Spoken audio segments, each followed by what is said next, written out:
Welcome to the God as Curator series.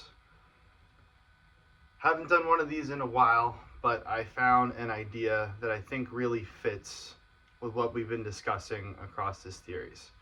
So today we are going to be looking at the concept of entropy. Entropy is a physical law that suggests that the state of anything will naturally move from order to disorder. And we can see this happen all over the natural world. Oh, the leaves in the fall, when they fall, they go down to the ground and they turn brown and they shrivel up. That would be an example of entropy. Or an island. Every island on the face of the earth gets a little bit smaller every year, a little bit smaller every day.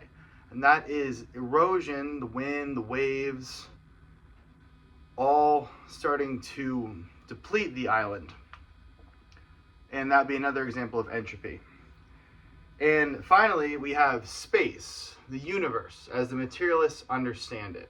There's a concept called the heat death of the universe that suggests that since space is expanding and there's only a finite amount of energy that was created, it can neither be created nor destroyed, that eventually all space will be infinite, vast, dark space filled with only dead stars.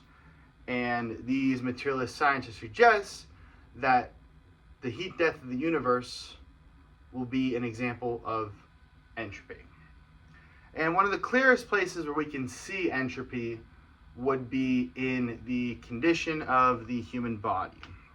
From birth to death, we take a system that is good as it can be at the beginning, and then slowly as years pile on, not only at the biological level, but the life choices level, we see humans naturally begin to deteriorate until they reach the end of their lives.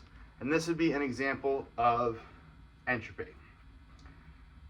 Now, the scientific materialists, this is the school of philosophical thought that the only thing that is real is matter. There is no spirit. There is no two worlds. There's only the matter in our body, the matter in the universe at our disposal that compromises the entire state of reality. The scientific materialists diagnose the condition of reality as material, and they assign entropy to the state of affairs. And we can look at this from a biological lens. We can look at this from a moral lens or a political lens. All of humanity is slowly degrading before our eyes. This is a very morose sentiment. But I want to go to, firstly, Genesis in the account of the fall. Because when Eve bites the apple and man falls, we see the entrance into this first condition of entropy into the natural world. So this is Genesis 3, when God is explaining to them what their conditions will be as they fall into history. Verse 19 says, "By the sweat of your brow you will eat your food until you return to the ground. Since from it you were taken. For dust you are, and to dust you will return." Well, it seems on its face that there is agreement between the scientific materialists and the Christians as to the end of things, the end of our lives, the end of our world. But that is not where the story stops. Because I'm going to display the two counter arguments to entropy that we have in Christianity. And we're going to first look at the level of the individual, and secondly look at the level of society. When it comes to the level of individual, Christ's death on the cross was the atonement. It paid the debt for all mankind's sins from now until the end of history. So if we think about it from the perspective of entropy, we have all these sins that are accumulating, piling on individuals, families, societies, and Christ with one act washes them white as snow. That is counter to the concept of entropy. Mankind did not keep degrading. Mankind was saved now and forever.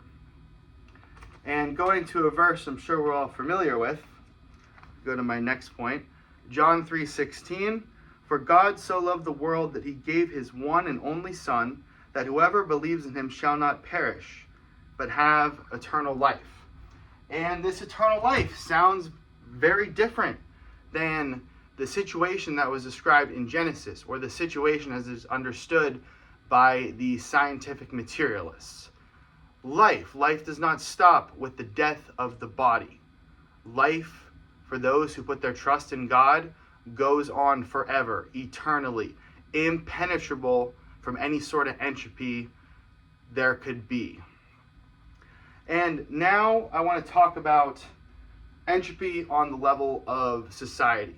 So we know that the Bible starts with society in a fallen condition. Entropy, fallen condition. And when God calls Abram, he tells him to get out of his country, thy kindred, thy father's house, and go into a land that I will show thee. But part of that is the blessing of the nations through him. Not just the blessing of the nation of Israel, but the nations through him. And we see a story from Moses to Jesus, 14 generations. Through this fallen, miasmatic world, we see the seed of Christ moving forward until ultimately Christ is born to set society right, to live the perfect life, have the perfect ministry, and atone for the sins of all mankind. Now, there's another part of this if we're looking from an entropy perspective.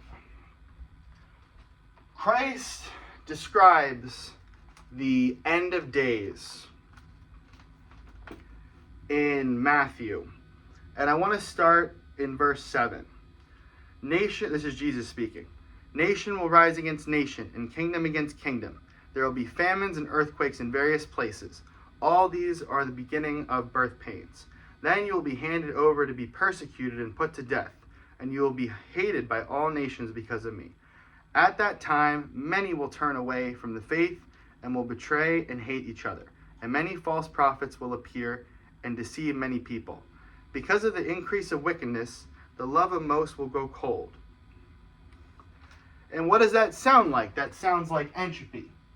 That sounds like an awful lot of entropy. Oh, as we approach the end of days, as the Great Commission is being fulfilled, we will see this darkness come over the world. We will see this absolute deterioration in the affairs of human beings. And this is where the materialists would point to entropy and say, look, society is degrading all around you. Things are falling apart. This is the natural condition of man. But of course, what comes next? Matthew 24, verse 30. Then will appear the sign of the Son of Man in heaven. And then all peoples of the earth will mourn when they see the Son of Man coming on the clouds of heaven with power and great glory. And he will send his angels with a loud trumpet call, and they will gather his elect from the four winds, from one end of the heavens to the other. But we see in this narrative the end times being this terrible period of time with chaos and disorder and pain and loss. And we see entropy enter the system again. But what happens? The world is redeemed. And just to conclude, when it is all said and done, the final condition of man, the final condition of the world, going through all of history, all of the entropy being resolved, where do we find ourselves? This is Revelation 21, verses 1 through 4. Then I saw a new heaven and a new earth, for the first heaven and the first earth had passed away, and there was no longer any sea. I saw the holy city, the new Jerusalem coming down out of heaven from God, prepared as a bride beautifully dressed for her husband. And I heard a loud voice from the throne saying, "Look, God's dwelling place is now among the people, and he will dwell with them. They will be his people, and God himself will be with them and be their God. He will wipe every tear from their eyes." Beautiful. But look at it from the position of entropy.